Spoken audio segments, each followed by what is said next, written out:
Hello good morning. ഇന്ന് 17ാമത്തെ ദിവസമാണ് കേട്ടോ. ഞാൻ കുറേ പ്ലാനിങ് ഒക്കെ ചെയ്തിട്ടാണ് കേട്ടോ ഇന്നലെ കിടന്നുറങ്ങിയത്. അത് വെക്കണം, ഇത് ഉണ്ടാക്കി വെക്കണം എന്നൊക്കെ വിചാരിച്ചിട്ട്. പക്ഷേ എണീറ്റത് ഓൾമോസ്റ്റ് ഒരു 7 മണി ആവാറായി എണീക്കുമ്പം. അതുകൊണ്ട് തന്നെ എന്നെ കാണുമ്പോൾ നിങ്ങൾക്ക് മനസ്സിലാവുന്നുണ്ടാവും ഭയങ്കര സ്പീഡിലായിട്ട് എല്ലാ കാര്യങ്ങളും ചെയ്യുന്നത്. ഒരു പ്ലാനിങ് ഇല്ലാതെ ദിവസം സ്റ്റാർട്ട് ചെയ്താലും അതുപോലെ ലേറ്റായിട്ട് എണീറ്റാലും ആകെ ഒരു വെപ്രാളാണ്. അപ്പോൾ ഇന്ന് ഞാൻ എന്തായാലും പട്ടുവിനെ ലെമൺ റൈസ് ഉണ്ടാക്കി വെക്കാമെന്ന് വിചാരിച്ചു. ലെമൺ റൈസ് അവൾക്ക് ഭയങ്കര ഇഷ്ടമാണ് കേട്ടോ. എന്ന് വിചാരിച്ചിട്ട് നമുക്ക് ഡെയിലി ബേസിസിൽ നമുക്കിങ്ങനെ ലെമൺ റൈസ് ഉണ്ടാക്കി കൊടുക്കാനും പറ്റില്ല. അപ്പോൾ ഞാനെല്ലാം ആഴ്ചയിൽ 1-2 ദിവസം എന്തെങ്കിലും റൈസും അതുപോലെ 2 ദിവസം എന്തെങ്കിലും ടിഫിൻ ഐറ്റംസും അങ്ങനെ ഒരു ദിവസം വല്ല പാസ്ത അങ്ങനെ എന്തെങ്കിലും അങ്ങനെയൊക്കെയാണ് ഞാൻ ആക്കി കൊടുക്കാറുള്ളത്. അപ്പോൾ ഇന്ന് ലെമൺ റൈസും അതിൻ്റെ കൂടെ പൊട്ടറ്റോ ഫ്രൈ ആണ് കേട്ടോ ചെയ്യുന്നത്.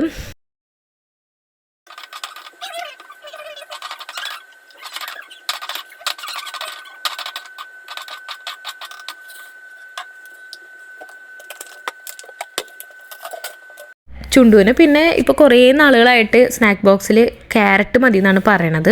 ഞാൻ എന്ത് വെച്ച് കൊടുത്താലും മിസ് ചീത്ത പറയുമെന്നാണ് കുട്ടി പറയണേ.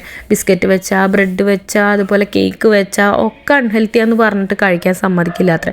പിന്നെ എന്താണ് കുട്ടികൾക്ക് സ്നാക്സിന് വെച്ച് കൊടുക്കാമെന്ന് എനിക്കൊരു ഐഡിയ ഇല്ല കേട്ടോ. ഭാഗ്യത്തിന് ക്യാരറ്റ് ഭയങ്കര ഇഷ്ടമാണ് മൂപ്പരാൾക്ക്. അപ്പോൾ ക്യാരറ്റാണ് അവൾ കൊണ്ടുപോകുന്നത്. പിന്നെ പട്ടൂനെ രാവിലെ ബ്രേക്ക്ഫാസ്റ്റിനെ കഴിക്കാനായിട്ട് ഞാനൊരു എഗ് ദോശ ഉണ്ടാക്കി. എഗ് ദോശ ആകുമ്പോൾ നമുക്ക് അതിൻ്റെ കൂടെ ചട്നി അങ്ങനെ ഒന്നും വേണ്ട. അപ്പോൾ ഞാൻ ഒരുവിധ ദിവസങ്ങളിലൊക്കെ എഗ് ദോശയാണ് ഉണ്ടാക്കി കൊടുക്കാറുള്ളത്. അത് അവൾക്ക് നല്ല ഇഷ്ടമാണ്. അപ്പോൾ എഗ് ദോശ ഉണ്ടാക്കി. അതുപോലെ ബാക്കി എല്ലാവർക്കും കഴിക്കാനായിട്ട് ഇഡ്ഡലിയാണ് ഉണ്ടാക്കിയത്. ഇതുപോലെ ലേറ്റായിട്ട് എണീക്കുന്ന ദിവസങ്ങൾ, ഇതുപോലെ പ്ലാനിങ് ഒന്നും ഇല്ലാത്ത ദിവസങ്ങളിൽ നമ്മൾ എപ്പോഴും വെക്കുന്ന സംഭവമാണ് ഇഡ്ഡലിയും ദോശയും. അങ്ങനെ ടിഫിൻ പണി, രാവിലത്തെ പണികളെല്ലാം തീർത്ത് വെച്ച് കുളിച്ചൊരുങ്ങി പിള്ളേരെ സ്കൂളിൽ വിട്ടിട്ട് ഞാൻ ഇങ്ങോട്ട് ഫ്രണ്ടിൻ്റെ അടുത്തോട്ട് വന്നിട്ടോ. ഇവിടെ മോൾക്ക് വയ്യാന്ന് പറഞ്ഞിട്ടുണ്ടായിരുന്നു. അപ്പോൾ ഒന്ന് അവളെന്നെ കാണാമെന്ന് വിചാരിച്ച് വന്നതാണേ, ലഡുവിനെ.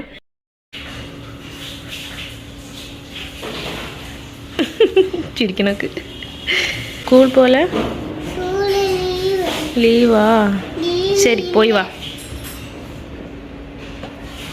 പിന്നെ ഒരു 11:30 ഒക്കെ ആകുമ്പോൾ ചുണ്ടുവിനെ എടുത്ത് നേരെ വീട്ടിലോട്ട് പോയി. വീട്ടിലെത്തി ഫുഡൊക്കെ കഴിച്ച് കുറച്ച് നേരം റെസ്റ്റ് എടുക്കും കേട്ടോ. പിന്നെ കുറച്ച് പേര് ചോദിക്കുന്നുണ്ടായിരുന്നു ഉച്ചത്തെ ഫുഡൊക്കെ ആരാ വെക്കുന്നത്, അത് മാത്രം കാണുന്നില്ലല്ലോ എന്നൊക്കെ ചോദിക്കുന്നുണ്ടായിരുന്നു കേട്ടോ. അതിൻ്റെ കാരണം എന്താണെന്ന് വെച്ച് കഴിഞ്ഞാൽ ഉച്ചത്തെ ഫുഡൊക്കെ അമ്മയാണ് കേട്ടോ വെക്കുന്നത്.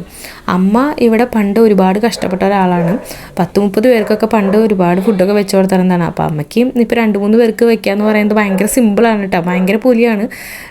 ഞാനും അത് അമ്മ ഇവിടെ ഫുഡ് ഉണ്ടാക്കുന്ന കണ്ടിട്ടാണ് ഞാനും പഠിച്ചതൊക്കെ. അപ്പോൾ പിന്നെ കൃഷ്ണേട്ടൻ ഉണ്ടാവും സഹായിക്കാനായിട്ട്. എല്ലാം അരിഞ്ഞ് ഒക്കെ സെറ്റാക്കി വെച്ച് കൊടുക്കും. അപ്പോൾ അത് ഉണ്ടാക്കേണ്ട ഒരു ഇത് മാത്രമേ ഉള്ളൂ. പിന്നെ അമ്മയ്ക്കും നമ്മൾ അമ്മയുടെ കൂടെ നിന്നിട്ട് നമ്മളിങ്ങനെ ഹെൽപ്പ് ചെയ്യുന്നതോ അല്ലെങ്കിൽ ഇങ്ങനെ ചെയ്ത് നിർന്നതോ ഇഷ്ടമില്ല. അമ്മയ്ക്ക് അമ്മയുടേതായ ഇഷ്ടത്തിനനുസരിച്ച് അമ്മയ്ക്ക് തന്നെ ചെയ്യണം കേട്ടോ. അതാണ് അമ്മയുടെ ഇഷ്ടം. പിന്നെ ഞാനും ഇപ്പോൾ അങ്ങനെ പഴകി. എനിക്കും ഞാൻ എന്തെങ്കിലും ഫുഡ് ഉണ്ടാക്കുന്ന സമയത്ത് ഒരാൾ വന്ന് അഭിപ്രായങ്ങൾ പറയുന്നതോ ഒരാൾ വന്നിട്ട് അതിൻ്റെ ഇടയിൽ കൂടെ കാര്യങ്ങൾ പറയുന്നതൊന്നും എനിക്കും അത്ര വലിയ പേഴ്സണലി എനിക്കും ഇഷ്ടമല്ല. എനിക്ക് തോന്നുന്നു എല്ലാ സ്ത്രീകളും അങ്ങനെയൊക്കെ തന്നെയാണെന്ന് എനിക്ക് തോന്നുന്നു കേട്ടോ. പിന്നെ ഈവനിങ് ഒക്കെ ആയപ്പം ഞാൻ ഇന്നലത്തെ ചിക്കൻ കറി കുറച്ചിരിക്കുന്നായിരുന്നു, അതൊക്കെ ചൂടാക്കി. പിന്നെ മീൻകറി ഉണ്ട്, പിന്നെ ഉപ്പേരി ഉണ്ട്, ചോറുണ്ട്, ചീരക്കറി ഉണ്ട്, അങ്ങനെ ഒരുപാട് വിഭവങ്ങളുണ്ടായിരുന്നു. ഒക്കെ കൂട്ടി ഞാനും പിള്ളേരൊക്കെ ഫുഡ് കഴിച്ചു. എല്ലാവരും ഭക്ഷണമൊക്കെ കഴിച്ചു. അച്ഛനെ ദോശ ഉണ്ടാക്കി കൊടുത്തു. നൈറ്റിലത്തെ കാര്യങ്ങളൊക്കെ ഓൾമോസ്റ്റ് ഞാൻ ചെയ്യാറ്. പിന്നെ അമ്മയാണ് ഫ്രീ ആയിട്ടുണ്ടെങ്കിൽ അമ്മ ചെയ്യും. അങ്ങനെ ഇന്നാൾ ചെയ്യും ഇന്നാൾ ചെയ്യുന്നില്ല. ആരെ ഫ്രീ ആയിട്ടുണ്ടെങ്കിൽ അവർ ചെയ്യും.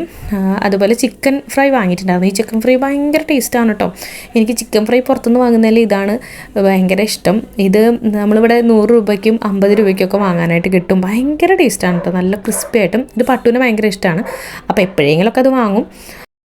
പിന്നെ അമ്മ പുറത്ത് കടയ്ക്ക് പോയിരിക്കുകയായിരുന്നു. അമ്മ ഒരാഴ്ചയിൽ 3-4 ദിവസമൊക്കെ കടയ്ക്ക് പോകും കേട്ടോ. ഇങ്ങനെ വെജിറ്റബിൾസൊക്കെ വാങ്ങാൻ വേണ്ടി പോണതാണ്. ഒരു 5:30-6 മണിക്കൊക്കെ പോയി കഴിഞ്ഞാൽ അമ്മ വരുമ്പോൾ ഒരു 7 മണി 8 മണിയൊക്കെ ആവും കേട്ടോ. അത് പണ്ട് മുതലേ അങ്ങനെയൊക്കെ തന്നെയാണ്. അപ്പോൾ എല്ലാവർക്കും ടിഫിനൊക്കെ ഞാൻ ഉണ്ടാക്കി കൊടുത്ത് അമ്മ വന്ന് അമ്മ ടിഫിൻ ഉണ്ടാക്കി കഴിച്ചു. പിള്ളേർക്കൊക്കെ കൊടുത്ത് അങ്ങനെയൊക്കെ പോയി ഇന്നത്തെ ദിവസങ്ങൾ. പിന്നെ നൈറ്റ് ആയപ്പോൾ ഞങ്ങൾ കുറച്ച് നേരമൊക്കെ കളിച്ചു. പിള്ളേരൊക്കെ ഭയങ്കര ജോലിയായിട്ട് കളിയൊക്കെ കഴിഞ്ഞ് അങ്ങനെ കിടന്നുറങ്ങി.